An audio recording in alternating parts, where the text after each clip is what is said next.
ഹേ everyone, നമ്മുടെ supply chain ചാലഞ്ചിന്റെ പുതിയൊരു വീഡിയോയിലേക്ക് എല്ലാവർക്കും സ്വാഗതം. കഴിഞ്ഞ ദിവസത്തെ വീഡിയോസ് ഒക്കെ നിങ്ങൾക്ക് യൂസ്ഫുൾ ആയെന്ന് വിചാരിക്കുന്നു. അപ്പോൾ ഇന്ന് നമ്മൾ നോക്കാൻ പോകുന്നത് ഒരു സെന്റർ ഓഫ് ഗ്രാവിറ്റി എന്ന് പറയുന്ന ഒരു മെത്തേഡ് ആണ് അല്ലേ. സോ കൺസിഡർ എ സിറ്റുവേഷൻ വേറെ നമുക്കൊരു പ്ലാന്റ് ഉണ്ട്, അല്ലെങ്കിൽ നമുക്കൊരു ബ്രാൻഡ് ഉണ്ട്, നമുക്ക് ഒരു നമ്പർ ഓഫ് ഔട്ട്ലെറ്റ്സ് വേണം, അല്ലെങ്കിൽ നമുക്കൊരു നമ്പർ ഓഫ് വെയർ ഹൗസസ് വേണം.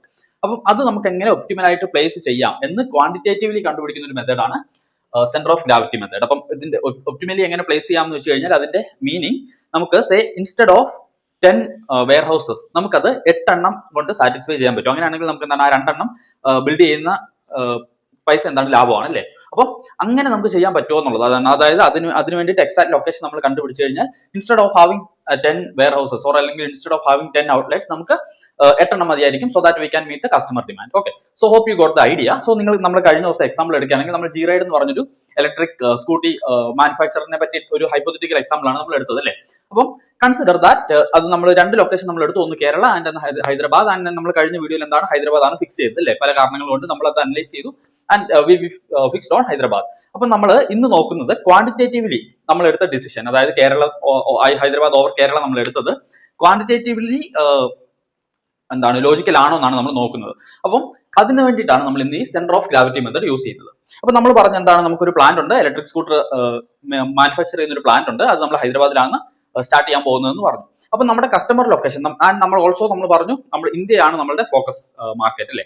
അപ്പൊ നമുക്ക് കസ്റ്റമർ ലൊക്കേഷൻ, അതായത് സൗത്ത്, നോർത്ത്, വെസ്റ്റ്, ഈസ്റ്റ് എല്ലായിടത്തും നമുക്ക് നമ്മുടെ പ്രൊഡക്റ്റ് എത്തിക്കണം. അപ്പൊ അതിന് വേണ്ടിയിട്ട് നമുക്ക് എന്താണ് ഒരുപക്ഷെ തേർഡ് പാർട്ടി ലോജിസ്റ്റിക്സ് വേണ്ടി വരും, അല്ലെങ്കിൽ എന്താ പറയാ നമുക്ക് അവിടെ നമ്മുടെ വെയർ ഹൗസസ് അവിടെ നമ്മൾ സ്റ്റാർട്ട് ചെയ്യേണ്ടി വരും. സോ അപ്പൊ അതിന് നമ്മൾ ഏത് ലൊക്കേഷൻ എങ്ങനെ സെലക്ട് ചെയ്യുന്നതാണ് ഇന്നത്തെ വീഡിയോയിൽ നമ്മൾ നോക്കുന്നത്. അപ്പം ഇത് ഒപ്റ്റിമലി നമ്മൾ എന്താണ്, it can be for warehouse, it can be for plant, it can be for outlets, whatever be the priority or whatever be the reason, നമുക്ക് ഈ മെത്തേഡ് അതിന് വേണ്ടിയിട്ട് നമുക്ക് യൂസ് ചെയ്യാം. അപ്പൊ നിങ്ങൾ ഇവിടെ നോക്കുകയാണെങ്കിൽ നമ്മൾ 2 ലൊക്കേഷനാണ് നമ്മുടെ പ്ലാന്റിന് വേണ്ടിയിട്ട് എടുത്തത് അല്ലേ. ഒന്ന് തെലങ്കാന, 2 കേരള. ഓക്കെ, സോ നമ്മൾ അസ്യൂം ചെയ്യാണ്, നിങ്ങൾ ഈ ടേബിൾ നോക്കിക്കഴിഞ്ഞാൽ നമ്മൾ അസ്യൂം ചെയ്യാണ് നമുക്ക് ഇന്ത്യ അക്രോസ് നമുക്ക് നമ്മുടെ പ്രൊഡക്ട്സ് എത്തിക്കണം. അപ്പൊ അതിന് വേണ്ടിയിട്ട് നമുക്ക് north, south, east, west 4 regions നമ്മൾ എടുത്തു. അവിടെ ഈ പറഞ്ഞ 4 എന്താണ് സിറ്റീസ് ആണ് മേജർ മാർക്കറ്റ് എന്ന് നമ്മൾ ഉദ്ദേശിക്കുന്നത്. അതായത് ഡൽഹിയാണ്, നോർത്തിലേക്ക് വരുമ്പോൾ ഡൽഹി, സൗത്തിലേക്ക് വരുമ്പോൾ ബാംഗ്ലൂർ, വെസ്റ്റിലേക്ക് വരുമ്പോൾ മുംബൈ ആൻഡ് ഈസ്റ്റിലേക്ക് വരുമ്പോൾ കൊൽക്കത്ത. സോ ഇത് ഇത്രയുമാണ് നമ്മുടെ എന്താണ് മാർക്കറ്റ് എന്ന് പറയുന്നത്. അതായത് നമ്മുടെ കസ്റ്റമേഴ്സ് മേജർലി ഉള്ളത് അവിടെയാണ്. അപ്പൊ നമ്മൾ ഡൽഹിയിലേക്ക് എത്തിച്ചു കഴിഞ്ഞാൽ നോർത്തിൽ അവിടെയുള്ള നമുക്ക് അതിനൊരു തേർഡ് പാർട്ടി ലോജിസ്റ്റിക്സിന് എടുത്തു കഴിഞ്ഞാൽ നമുക്ക് അവിടെയുള്ള ഡിസ്ട്രിബ്യൂഷൻ ഒക്കെ ചെയ്യാൻ പറ്റും. അതേപോലെ മുംബൈയിൽ നമ്മൾ എത്തിച്ചു കഴിഞ്ഞാൽ വെസ്റ്റിലുള്ളതെല്ലാം അവിടെ ഏതെങ്കിലും ഒരു തേർഡ് പാർട്ടി ലോജിസ്റ്റിക് പ്രൊവൈഡറിനെ കണ്ടുപിടിച്ച് കഴിഞ്ഞാൽ നമുക്ക് നമ്മുടെ പ്രൊഡക്ട്സ് അവിടെ ഡിസ്ട്രിബ്യൂട്ട് ചെയ്യാൻ പറ്റും. അപ്പൊ നമ്മൾ ഇവിടെയൊക്കെ എത്തിക്കണം എന്നുണ്ടെങ്കിൽ നമുക്ക് എന്താണ് ട്രാൻസ്പോർട്ടേഷൻ കോസ്റ്റ് വേണം അല്ലേ. അപ്പൊ ഈ ട്രാൻസ്പോർട്ടേഷൻ കോസ്റ്റ് ഒപ്റ്റിമൽ ആവണമെങ്കിൽ എന്തായിരിക്കും, ഈ പറഞ്ഞ 4 ലൊക്കേഷന്റെയും സെൻട്രലായിട്ടായിരിക്കണം നമ്മുടെ പ്ലാന്റ് വരേണ്ടത്. ഓക്കെ, മനസ്സിലായോ? അതായത് നമ്മുടെ കസ്റ്റമേഴ്സ്, ഇതിപ്പോ നമ്മളൊരു സെൻട്രൽ ലൊക്കേഷൻ ആയിട്ട് എടുത്തത്, നമ്മുടെ കസ്റ്റമേഴ്സ് സ്പ്രെഡ് അക്രോസ് ഈ 4 ഏരിയയിലും നമുക്ക് സ്പ്രെഡ് ആണ്. അപ്പം നമ്മൾ ഏതെങ്കിലും ഒരു സൈഡിലേക്ക് മാറ്റി കഴിഞ്ഞാൽ ട്രാൻസ്പോർട്ടേഷൻ കോസ്റ്റ് എന്തായിരിക്കും, കൂടുതലായിരിക്കും. അതിന് വേണ്ടി നമ്മൾ എന്താണ് സെന്ററിൽ തന്നെ നമ്മുടെ പ്ലാന്റ് പ്ലേസ് ചെയ്യണം. അപ്പൊ നമ്മൾ അഗൈൻ നോക്കാൻ പോയാണ് നമ്മൾ സെലക്ട് ചെയ്ത, അതായത് തെലങ്കാന, ഹൈദരാബാദ് നമ്മൾ സെലക്ട് ചെയ്ത ഡിസിഷൻ കറക്റ്റ് ആണോ എന്ന് നമ്മൾ ഈ മെത്തേഡ് വെച്ചിട്ട് നോക്കാൻ പോയാണ്. ഓക്കെ, സോ അപ്പം ഈ 2 കോളം നിങ്ങൾക്ക് മനസ്സിലായി. മൂന്നാമത്തെ കോളമാണ് ലോഞ്ചിറ്റ്യൂഡ് ആൻഡ് ലാറ്റിറ്റ്യൂഡ്. അപ്പം ഇവിടെ നോക്കിക്കഴിഞ്ഞാൽ എക്സ് കോർഡിനേറ്റ്, അതായത് ഇങ്ങനെ ഒരു ഗ്രാഫ് എടുത്തു കഴിഞ്ഞാൽ X and Y. Okay, so X നമ്മൾ ഡിനോട്ട് ചെയ്യുന്നത് ലോഞ്ചിറ്റ്യൂഡും അതേപോലെ വൈ നമ്മൾ ഡിനോട്ട് ചെയ്യുന്നത് ലാറ്റിറ്റ്യൂഡുമാണ്. ഞാനാണ് ഒരു ഗ്രാഫ് ഒരു മാപ്സ് ഓഫ് ഇന്ത്യ എന്നെടുത്ത ഒരു ഗ്രാഫ് ഞാൻ നിങ്ങൾക്ക് കാണിച്ചു തരാം. നിങ്ങൾ ഈ ഗ്രാഫിൽ നോക്കിക്കഴിഞ്ഞാൽ നിങ്ങൾക്ക് മനസ്സിലാവും അല്ലെ, ഈ ഒരു കോർഡിനേറ്റ്സ് ഇപ്പൊ നിങ്ങൾ ഈ വീഡിയോയിൽ കാണുന്ന ഈ ഒരു കോർഡിനേറ്റ്സ് നോക്കിക്കഴിഞ്ഞാൽ, അതായത് 77, 28 എന്ന് പറയുന്നത് നിങ്ങൾ അഗൈൻ ഈ ഗ്രാഫിൽ ഒന്ന് നോക്കിക്കേ. 77, 28 സംബാട്ട് ഡൽഹി അല്ലേ കിട്ടുന്നില്ലേ. അതേപോലെ 77, 13 നിങ്ങൾ നോക്കിക്കേ, അത് സംബാട്ട് ബാംഗ്ലൂർ അല്ലേ. അപ്പം ആ ഒരു ഈ മാപ്പ് യൂസ് ചെയ്തിട്ടാണ് നമ്മൾ ഈ ലോഞ്ചിറ്റ്യൂഡ് ലാറ്റിറ്റ്യൂഡ് നമ്മൾ കൺസിഡർ ചെയ്തേക്കുന്നത്. ഓക്കെ, അപ്പൊ ഇതൊരു എക്സ് ആൻഡ് വൈ കോർഡിനേറ്റ്സ് ആണ്. Okay, for the time being നിങ്ങൾക്ക് അത് അങ്ങനെ മനസ്സിലാക്കാം. ഓക്കെ, ആൻഡ് നമ്മൾ അടുത്ത് നോക്കുന്ന എന്താണ്, ക്വാണ്ടിറ്റി ടു ബി ട്രാൻസ്പോർട്ട്.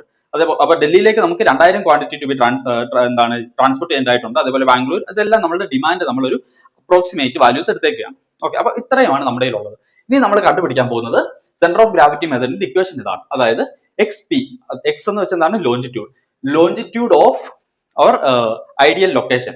ഇവിടെ നമ്മൾ പ്ലാന്റ് ആയതുകൊണ്ടാണ് പി എന്നിട്ടേക്കുന്നത്. അപ്പം എക്സ് പി എന്ന് പറഞ്ഞാൽ നമ്മുടെ പ്ലാന്റ് വരേണ്ട ഐഡിയൽ ലൊക്കേഷന്റെ ലോഞ്ചിറ്റ്യൂഡ് കണ്ടുപിടിക്കാനുള്ള ഇക്വേഷൻ ആണ് ഇത്. ഇതിൽ എക്സ് ഐ എന്ന് വെച്ച് കഴിഞ്ഞാൽ എന്താണ്, ഈ വാല്യൂ. അതേപോലെ വി ഐ എന്ന് വെച്ച് കഴിഞ്ഞാൽ വോളിയം ടു ബി ട്രാൻസ്പോർട്ട്, അതായത് നമ്മുടെ ഡിമാൻഡ്, ഈ വാല്യൂ.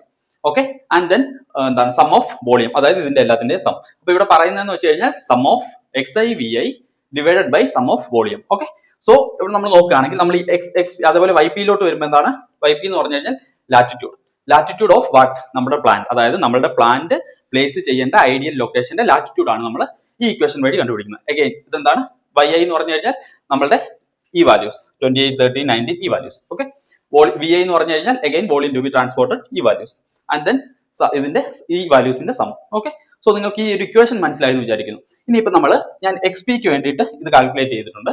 നിങ്ങൾ നോക്കിക്കഴിഞ്ഞാൽ 77 into 2000, അതായത് 77 into 2000 പ്ലസ്, കാരണം നമുക്ക് ഇവിടെ എന്താണ് സമ്മേഷൻ ഉണ്ട്, സിഗ്മയാണ് അല്ലെ, അതായത് ഇതിന്റെ എല്ലാത്തിന്റെ സം ആണ് നമ്മൾ എടുക്കേണ്ടത്. അത് അപ്പം അടുത്ത 77 into 2500, 77 into 2500 ആൻഡ് ദെൻ അടുത്ത എത്രയാ 73 into 1500, 73 into 1500 and then 88 into 3000. Okay, and then ഇതിന്റെ എല്ലാത്തിന്റെ സം ഇവിടെ നിങ്ങൾ നോക്കിക്കഴിഞ്ഞാൽ എന്താണ് summation of volume to be transported ആണ് അല്ലെ. അപ്പൊ ഇതിന്റെ എല്ലാത്തിന്റെ സം എത്ര വരും 2000, 4500, ദെൻ 5600 ആൻഡ് ദെൻ 9000 അല്ലെ. അപ്പം ഇതിന്റെ എല്ലാത്തിന്റെ സം നമ്മൾ എടുത്തു കഴിഞ്ഞാൽ നമുക്ക് 9000 കിട്ടും. ഇത് നമ്മൾ കാൽക്കുലേറ്റ് ചെയ്ത് കഴിയുമ്പോൾ നമുക്ക് കിട്ടുന്ന വാല്യൂ ആണ് 80 എന്ന് പറയുന്നതാണ് എന്ത് നമ്മുടെ ലോഞ്ചിറ്റ്യൂഡ് നമുക്ക് കിട്ടുന്നത്. എന്തിന്റെ നമ്മുടെ ഐഡിയൽ പ്ലാന്റ് ലൊക്കേഷന്റെ longitude in such a way that നമുക്ക് ഈ പറഞ്ഞ ലൊക്കേഷനിലേക്കെല്ലാം നമുക്ക് നമ്മുടെ എന്താണ് പ്രൊഡക്റ്റ് കുറഞ്ഞ ചെലവിൽ എത്തിക്കാൻ പറ്റും. ഓക്കെ, ആൻഡ് ദെൻ അതേപോലെ തന്നെ നമ്മൾ YP കാൽക്കുലേറ്റ് ചെയ്യണം. അപ്പോൾ YP കാൽക്കുലേറ്റ് ചെയ്യുമ്പോൾ എന്തായിരിക്കും 28 into 2000 plus 13 into 2500 plus 19 into 1500 plus 22 into 3000 divided by 9000. Okay, so അതിന്റെ വാല്യൂ നിങ്ങൾക്ക് കിട്ടുന്നതായിരിക്കും 20.3. അപ്പൊ നിങ്ങൾക്ക് ഈ രണ്ട് വാല്യൂ കിട്ടി അല്ലെ, അതായത് ഇതാണ് നമ്മുടെ ഫൈനൽ വാല്യൂ നമുക്ക് കിട്ടിയിരിക്കുന്ന വാല്യൂ. അപ്പൊ ഇവിടെ നിങ്ങൾ നോക്കുകയാണെങ്കിൽ നമ്മളുടെ ഐഡിയൽ പ്ലാന്റ് ലൊക്കേഷന്റെ ലോഞ്ചിറ്റ്യൂഡ് നമുക്ക് കിട്ടി, ലാറ്റിറ്റ്യൂഡ് നമുക്ക് കിട്ടി. ഓക്കെ, നമ്മളിപ്പോ ഇതിന് മുമ്പത്തെ വീഡിയോയിൽ എന്താണ് രണ്ട് ലൊക്കേഷൻ നമ്മൾ ഫിക്സ് ചെയ്തിരുന്നത്, ഒന്ന് തെലങ്കാന, ഒന്ന് Kerala, and out of which നമ്മൾ പറഞ്ഞത് പെസ്റ്റൽ അതേപോലെ മറ്റ് എന്താണ് സപ്ലൈ ചെയിൻ ഹബ് ഒക്കെ ഉള്ളത് കൊണ്ട് തന്നെ നമുക്ക് കുറച്ചുകൂടെ തെലങ്കാനയാണ് ഫീസിബിൾ ആയിട്ടുള്ള പ്രായോഗികമായിട്ടുള്ള ലൊക്കേഷൻ നമ്മൾ പറഞ്ഞു. നമ്മൾ എഗെയിൻ അതൊന്നുകൂടെ ഒന്ന് ക്രോസ് ചെയ്യുകയാണ്. നിങ്ങൾ നോക്കിക്കഴിഞ്ഞാൽ നമുക്ക് കിട്ടിയ ഐഡിയൽ ലൊക്കേഷന്റെ ലോഞ്ചിറ്റ്യൂഡ് എത്രയാണ് 80, ഹൈദരാബാദിന്റെ എത്രയാണ് 78, കേരളയിൽ എത്രയാണ് 76. അപ്പം 80യോട് ഏറ്റവും ക്ലോസ് ആയിട്ടുള്ള ഏതാണ് 78. എഗ്രി? അതേപോലെ തന്നെ കിട്ടിയ ലാറ്റിറ്റ്യൂഡ് എത്രയാണ് 20.3. ഇവിടെ നോക്കുകയാണെങ്കിൽ കേരളത്തിന്റെ എത്രയാണ് 10, ഹൈദരാബാദിന്റെ എത്രയാണ് 17. സോ ഇത് 20യോടെ ഏറ്റവും ക്ലോസ്ലി ആയിട്ടുള്ളത് ഏതാണ് 17. ഓക്കെ, സോ അപ്പൊ നമ്മൾ എടുത്തേക്കുന്ന ഏതാണ് എഗെയിൻ നമ്മൾ ഹൈദരാബാദ് തന്നെ എടുത്തു. അപ്പം ഒരുപക്ഷെ നമ്മൾ ഈ മാപ്പിൽ നോക്കിക്കഴിഞ്ഞാൽ കറക്റ്റ് ഈ വരുന്ന ലൊക്കേഷൻ ഹൈദരാബാദ് ആയിക്കൊള്ളണമെന്നില്ല. പക്ഷേ നമ്മൾ ഓൾറെഡി ഹൈദരാബാദ് വേഴ്സസ് കേരള നമ്മൾ കൺസിഡർ ചെയ്തതുകൊണ്ട് നമ്മൾ എടുത്ത ആ രണ്ട് ലൊക്കേഷൻ വെച്ചിട്ട് നമ്മളൊന്ന് കമ്പയർ ചെയ്തു എന്ന് മാത്രം. സോ ഇപ്പൊ നമുക്ക് ഇങ്ങനെ ഒരു ലൊക്കേഷൻ കൺസിഡറേഷൻ ഇല്ലായിരുന്നുണ്ടെങ്കിൽ നമുക്ക് മാപ്പിൽ നോക്കിയിട്ട് ഈ ലോഞ്ചിറ്റ്യൂഡും ലാറ്റിറ്റ്യൂഡും ഉള്ള ലൊക്കേഷൻ ഏതാണോ അത് നമുക്ക് കൺസിഡർ ചെയ്യാമായിരുന്നു. സോ നിങ്ങൾക്ക് ഈ ഒരു മെത്തേഡ് മനസ്സിലായെന്ന് ഞാൻ വിചാരിക്കും. ഇതിപ്പോ നമ്മൾ എന്തിനാണ് നമ്മുടെ പ്ലാൻ ലൊക്കേഷൻ വേണ്ടിയിട്ടാണ് എടുത്തത് അല്ലേ, അതായത് നമ്മുടെ പ്ലാന്റ് എവിടെ പ്ലേസ് ചെയ്താൽ നമുക്ക് customer demand across India meet ചെയ്യാൻ പറ്റും എന്നാണ് നമ്മൾ നോക്കിയത്. ഇനി നിങ്ങൾ ഈ ഗ്രാഫിലൊക്കെ എഗെയിൻ ബാക്ക് ഒന്ന് നോക്കിക്കേ. നിങ്ങൾക്ക് ഇവിടെ ലോഞ്ചിറ്റ്യൂഡ് അതായത് എക്സ് ആക്സിൽ നോക്കിക്കഴിഞ്ഞാൽ നിങ്ങൾക്ക് ഹൈദരാബാദിന്റെ 80 കാണാൻ പറ്റുന്നുണ്ട്, എന്നാൽ സോറി ഹൈദരാബാദിന്റെ 78 കാണാൻ പറ്റുന്നുണ്ട്. ആൻഡ് ദെൻ അതേപോലെ Y ആക്സിൽ നിങ്ങൾ നോക്കിക്കഴിഞ്ഞാൽ ലാറ്റിറ്റ്യൂഡ് അത് 20.3 അല്ലെ. ആ രണ്ടുകൂടെ മീറ്റ് ചെയ്യുന്ന ലൊക്കേഷൻ നിങ്ങൾ നോക്കിക്കേ, ഇറ്റ് ഈസ് സംവാട്ട് അറൗണ്ട് അല്ലെ, ഹൈദരാബാദ് ആ ഒരു റീജിയൻ തന്നെയാണ്. അപ്പൊ നിങ്ങൾക്ക് ഇത് എങ്ങനെയാണ് ഞാൻ ഈ ലോഞ്ചിറ്റ്യൂഡ് ലാറ്റിറ്റ്യൂഡ് വാല്യൂ എടുത്തതെന്നും എങ്ങനെയാണ് ഞാൻ ഇത് എന്താണ് ഐഡിയൽ പ്ലാന്റ് ലൊക്കേഷന്റെ ലോഞ്ചിറ്റ്യൂഡും ലാറ്റിറ്റ്യൂഡും കാൽക്കുലേറ്റ് ചെയ്തതെന്നും അതേപോലെ തന്നെ നമ്മൾ എങ്ങനെയാണ് ഹൈദരാബാദ് എന്നുള്ള ഒരു ലൊക്കേഷനിലേക്ക് തിരിച്ച് വീണ്ടും ആ ലൊക്കേഷൻ ബെസ്റ്റ് ഫിറ്റ് ആണെന്ന് ഉള്ളൊരു ഡിസിഷനിലേക്ക് എത്തിയെന്ന് നിങ്ങൾക്ക് മനസ്സിലായി ഞാൻ വിചാരിക്കുന്നു.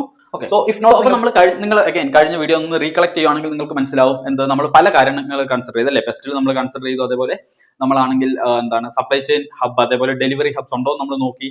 അങ്ങനെയുള്ള പല കാര്യങ്ങൾ കൺസിഡർ ചെയ്തിട്ടാണ് ഹൈദരാബാദ് എന്ന് പറഞ്ഞൊരു ലൊക്കേഷനിലേക്ക് നമ്മൾ എത്തിയത്. അപ്പൊ നമ്മൾ ആദ്യം ഇതാണ് ചെയ്യുന്നതെങ്കിൽ നമ്മൾ we should go back to the previous step again. ഇതൊരു ക്വാണ്ടിറ്റേറ്റീവ് മെത്തേഡ് ആണ് എന്ന് പറഞ്ഞു കഴിഞ്ഞാൽ നമ്മൾ മറ്റു ഫാക്ടേഴ്സ് ഇതിൽ ഉൾപ്പെടുത്തിയിട്ടില്ല അല്ലേ. നമ്മൾ ആകെ നോക്കുന്നത് നമുക്ക് സെർവ് ചെയ്യേണ്ട മാർക്കറ്റ് ഏതൊക്കെയാണ്, അതിന്റെ സെന്റർ ആയിട്ട് വരുന്ന ലൊക്കേഷൻ ഏതാണ്, അതിന്റെ ലോഞ്ചിറ്റ്യൂഡ് ലാറ്റിറ്റ്യൂഡ് മാത്രം നോക്കിയിട്ട് നമ്മൾ ലൊക്കേഷൻ എടുക്കുക ചെയ്തേക്കുന്നത്. ബട്ട് നമ്മൾ മറ്റു കാര്യങ്ങളും കൺസിഡർ ചെയ്യേണ്ടതായിട്ടുണ്ട് അല്ലേ. നമ്മൾ അതിന്റെ പെസ്റ്റൽ അനാലിസിസ് ചെയ്യണം, അതുപോലെ തന്നെ അവിടെയുള്ള ട്രാൻസ്പോർട്ടേഷൻ മോഡ്സ്, അവിടെയുള്ള ഇൻഫ്രാസ്ട്രക്ചർ, അവിടെയുള്ള ഗവൺമെന്റിന്റെ സൈഡിൽ നിന്നുള്ള സപ്പോർട്ട് കാര്യങ്ങളെല്ലാം നമ്മൾ നോക്കിയിട്ടാണ് ഒരു ഡിസിഷനിലേക്ക് എത്തുന്നത്. അപ്പൊ നമ്മൾ നമ്മളുടെ ഈ ഒരു ഫ്ലോയിൽ, അതായത് G-Ride ഇലക്ട്രിക്കിന് വേണ്ടി നമ്മൾ ചെയ്ത ഫ്ലോയിൽ എന്താണ്, ആദ്യം നമ്മൾ എല്ലാ കാര്യങ്ങളും കൺസിഡർ ചെയ്ത് ഒരു കേരള വേഴ്സസ് ഹൈദരാബാദ് നമ്മളൊരു ലൊക്കേഷനിലെത്തി, എന്നിട്ടാണ് നമ്മൾ ഇതിലേക്ക് വന്നത്. നേരെ തിരിച്ചും നമുക്ക് ചെയ്യാം അല്ലെ. ആദ്യം നമുക്ക് ഈ ഒരു ലൊക്കേഷന്റെ കാൽക്കുലേഷൻ ചെയ്യാം, എന്നിട്ട് നമുക്ക് ആ ലൊക്കേഷന്റെ ഡീറ്റെയിൽസ് അനലൈസ് ചെയ്യുകയും ചെയ്യാം. ഓക്കെ, സോ വിത്ത് ദാറ്റ് അപ്പോൾ നമ്മുടെ ഫൈനൽ ഡിസിഷൻ എന്താണെന്ന് വെച്ച് കഴിഞ്ഞാൽ നമ്മൾ G-Ride ഇലക്ട്രിക്കിന്റെ എക്സാമ്പിൾ എടുത്തു കഴിഞ്ഞാൽ നമ്മൾ തെലങ്കാന നമ്മൾ ലോക്ക് ചെയ്യുകയാണ്. എന്താ നമ്മളുടെ കസ്റ്റമേഴ്സിനെ ഈസി ആയിട്ട് സെർവ് ചെയ്യാനാണെങ്കിലും അതുപോലെ മറ്റു കാരണങ്ങൾ കൊണ്ടാണെങ്കിലും നമുക്ക് അതൊരു ഐഡിയൽ ലൊക്കേഷൻ ആണെന്ന് മനസ്സിലായി. സോ ഓക്കെ, പിന്നെ അതുപോലെ വേറൊരു പോയിന്റ് ഉള്ളതാണ്, നമുക്ക് ഒരുപാട് ലൊക്കേഷൻസ് നമുക്ക് കൺസിഡറേഷൻ ഉണ്ടെന്നിരിക്കട്ടെ. ഫോർ എക്സാമ്പിൾ നമ്മൾ ഈ ഒരു 4 ലൊക്കേഷൻ എടുത്തിട്ട് നമ്മൾ സെന്റർ ഓഫ് ഗ്രാവിറ്റി കണ്ടുപിടിച്ചു. അതേപോലെ തന്നെ ഇൻസ്റ്റെഡ് ഓഫ് ദീസ് 4 സിറ്റീസ് നമ്മൾ വേറെ ഏതെങ്കിലുമൊക്കെ കുറച്ചുകൂടെ വേറെ സിറ്റീസ് എടുക്കുകയാണ്. അപ്പൊ നമ്മൾ എന്താണ് ലോഞ്ചിറ്റ്യൂഡ് ലാറ്റിറ്റ്യൂഡ് മാറും ആൻഡ് ദെൻ നമുക്ക് കിട്ടുന്ന ഫൈനൽ വാല്യൂ മാറും അല്ലെ. അപ്പൊ അങ്ങനെ നമ്മുടെ ഒരു 10 കൺസിഡറേഷൻസ് നമ്മുടെ കയ്യിൽ ഉണ്ടെങ്കിൽ നമുക്ക് എന്താണ് മാത്തമാറ്റിക്കൽ മോഡൽസ് യൂസ് ചെയ്യാം എന്തിന് ഒപ്റ്റിമൈസ് ചെയ്യാൻ വേണ്ടിയിട്ട്. ഔട്ട് ഓഫ് ദീസ് 10 ഏതാണ് ബെസ്റ്റ്, അല്ലെങ്കിൽ ഇതിപ്പോ നമ്മൾ ഒരിടത്ത് പ്ലാന്റ് തുടങ്ങുന്നതുകൊണ്ടാണ് നമ്മൾ കറക്റ്റ് ഒരെണ്ണം എടുത്തത്. അതേസമയം നമുക്ക് ഒരു 5 പ്ലാന്റ് തുടങ്ങാൻ അല്ലെങ്കിൽ ഒരു 10 പ്ലാന്റ് തുടങ്ങാൻ എന്താണ് പ്ലാൻ ഉണ്ടെങ്കിൽ നമ്മൾ അതിനനുസരിച്ച് നമുക്ക് അത് ഒപ്റ്റിമൈസ് ചെയ്യാം. അപ്പൊ അതിന് വേണ്ടിയിട്ട് നമുക്ക് മാത്തമാറ്റിക്കൽ മോഡൽസ് ഉപയോഗിക്കാം. Anyways you will be learning the same method for warehouse decision in the logistics part. So അന്നേരം നമുക്ക് മാത്തമാറ്റിക്കൽ മോഡൽസ് നമ്മൾ യൂസ് ചെയ്യുന്നതായിരിക്കും. സോ നിങ്ങൾക്ക് ഈ ഒരു കോൺസെപ്റ്റ് മനസ്സിലായെന്ന് വിചാരിക്കുന്നു. If not, please do let me know in the comment section and I will be responding to that. So with that, thank you for watching. Bye.